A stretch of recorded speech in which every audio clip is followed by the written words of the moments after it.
Hey people, this is Ray, my Road Tours.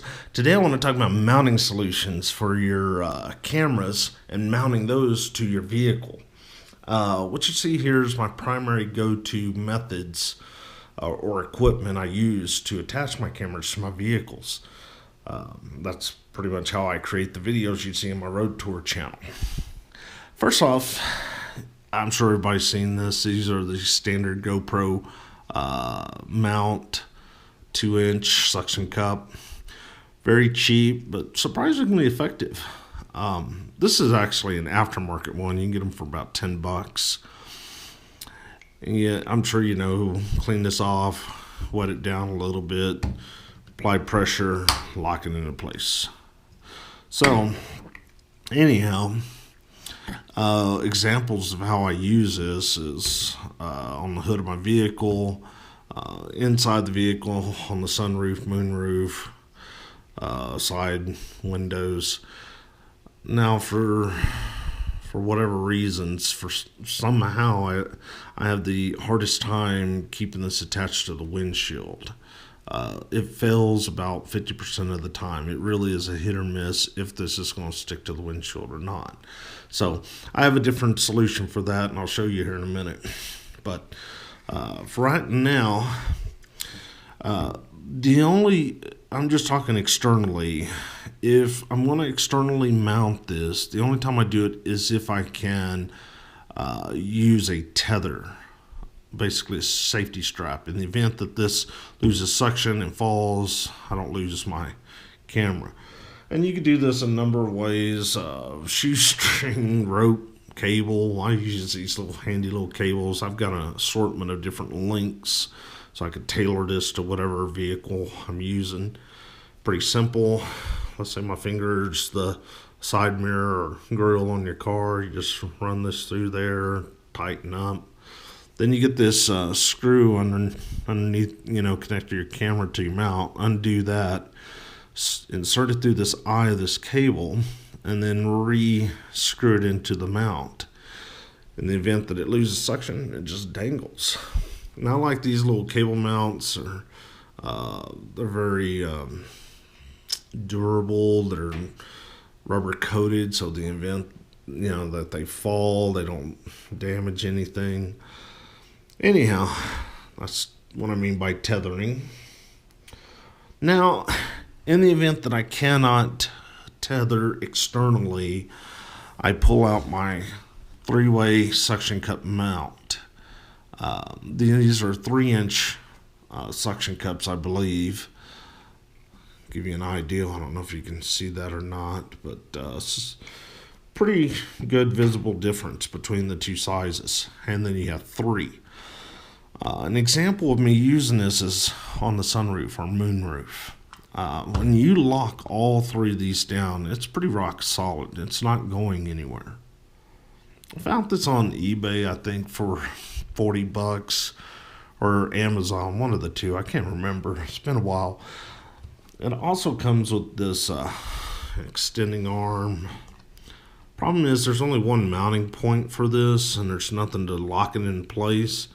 So like when that wind starts hitting the GoPro, it'll cause that mount to kind of go up a little bit. So I can't have that. That's why I use a couple of these joints together. Just enough to, clear the mount as far as that field of view goes. And it's sturdy enough that it doesn't get blown around. Anyhow, that's my go-to for externally mounting a camera without being able to tether it. Now, if all else fails, I pull out the serious mount. This here is a professional grade mount. It's originally designed for DSLRs, Hollywood style cameras. I'm talking big $100,000 units. So it's a bit overkill for a GoPro. I will admit that. But like I said, when all else fails, this one doesn't. This here, the arm part and the suction cup, what you see here minus the camera, is $110, and it's worth every penny. For example, this is metal. This is all metal joints on these arms. It's solid. This is a Manfrotto mount. You can mount your DSLR on there. I'm just using a regular GoPro tripod mount in order to mount it on there. And it's fully adjustable. I mean, I could turn, move this GoPro wherever I want, not to mention the arms. Each joint has a turning point. So now to give you an idea, a better close up to how this functions, let me remove this part for right now. All right. Now, first of all, this yellow is just, think of it like a lens cap on your camera, just to protect the suction cup here, if I can get it out of there. Set that to the side. All right. Now, this isn't your typical suction cup. If you notice, it actually has a hole in it, and that hole is connected to a vacuum pump. This is a vacuum, not suction. So, you apply pressure to it, similar to a suction cup, but instead of having a lever to lock it down, you have a pump, and you got to pump this thing up. Well, after a while of pumping it, this little pump won't extend out as far as it originally did in the beginning. That red line will eventually keep getting deeper and deeper and just stay there. Once that red line is no longer visible, you have a tight seal and it's not going anywhere. So, but in the beginning, you gotta go pretty quick before it starts catching on. Now, to remove it's pretty simple. You see these little rubber tangs. You just kind of reach up, grab those, kind of squeeze them, and it'll break the seal, and it just pops right off. Now, so give you an idea. Oh, one other thing. If you ever choose to go with this mount, I highly recommend this red indicator being visible to somebody behind the camera or close enough to it. I mean, if you're shooting all day, eventually this thing's going to lose some seal. Air's going to seep through. So when you start seeing that red line appear, you just reach up and give it a few more pumps. A lot better than my cheaper alternatives, that's for sure. They just fall. They don't give you any notice. So, give you an idea of what this looks like. I use this primarily, believe it or not, on the windshield inside the vehicle. Where my cheaper mount doesn't work, this one does. I can just unloosen this. I want to straighten that out some. Okay. Give you an idea what it looks like in the vehicle. I'm going to loosen this. All right. That's pretty much what it looks like. This is your GoPro Hero 5. I have full access to the touchscreen in the back. Plug in my power. And I keep this to the right of me. Let's say the steering wheel's over here. I can view the red indicator. So as I'm driving, if I start seeing that red line, I'm holding it with my right here, but I can reach up with my right and give it a few pumps and continue on. So I really like that feature. I've had those cameras fall down midway through a video and it just kind of ruins a section of the video. So I really like this. Again, if all else fails, this is mount to have. Now, if you're going to go mounting this externally with the DSLR, I would definitely. I got this through filmtools.com. I don't know if I mentioned that. This is called the Woods Power Grip, by the way. On their site, they call it the Filmtools Grip. It's model 3025. Anyhow, if you're going to mount this externally with the DSLR, they have what's called a triangulation kit. And you have the larger suction cup and you have two smaller suction cups with rods. You mount your DSLR here, and then there's a hot shoe adapter. You put the hot shoe adapter in, and then you run rods from those smaller suction cups to the top of the DSLR camera to the hot shoe adapter. And it just locks the thing down. It's not going anywhere. It's not going to move up and down, side to side.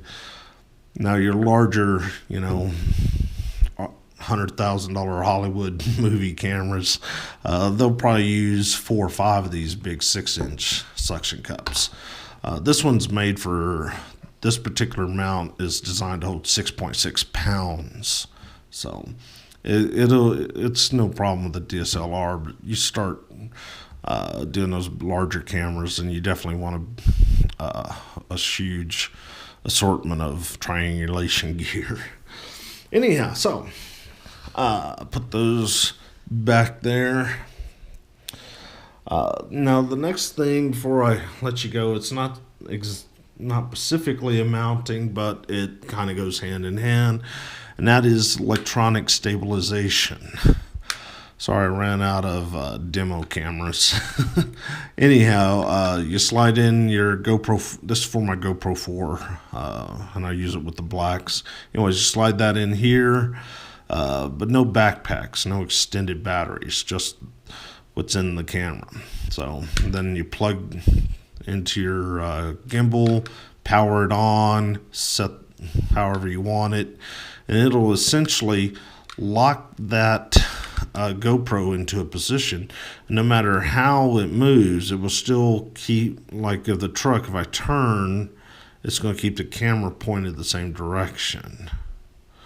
So that's pretty sweet. The only downside is, like I said, you can't run a backpack, any kind of extended batteries or external power supplies for it. So you're really limited on power. When you're shooting 4K, it's about an hour. So you really have to shoot time lapse to get any more out of it. And even then, it's not a whole lot when you're doing a 2 or 3 hour road trip. That means I have to stop, change batteries, so it gets kind of annoying. So with that said, I usually use this more on smaller trips.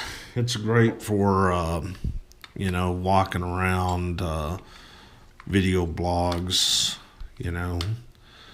So that's another thing that I'll use it with. In order to attach it to the GoPro, it comes with this little adapter. You just screw that in. I don't know if I could do this one-handed. Try. Hey, look at there. Anyhow, then you can attach it to your favorite GoPro mount, and there you go. All right, I just kind of wanted to put out a video on mounting solutions, give you some thoughts, ideas, suggestions on how to do that in case you're interested in a drive lapse or time lapse, however you want to look at it. Thank you for watching. Please like and subscribe, as well as check out my other videos, especially that I almost lost my GoPro video. Anyhow, thank you. Appreciate it.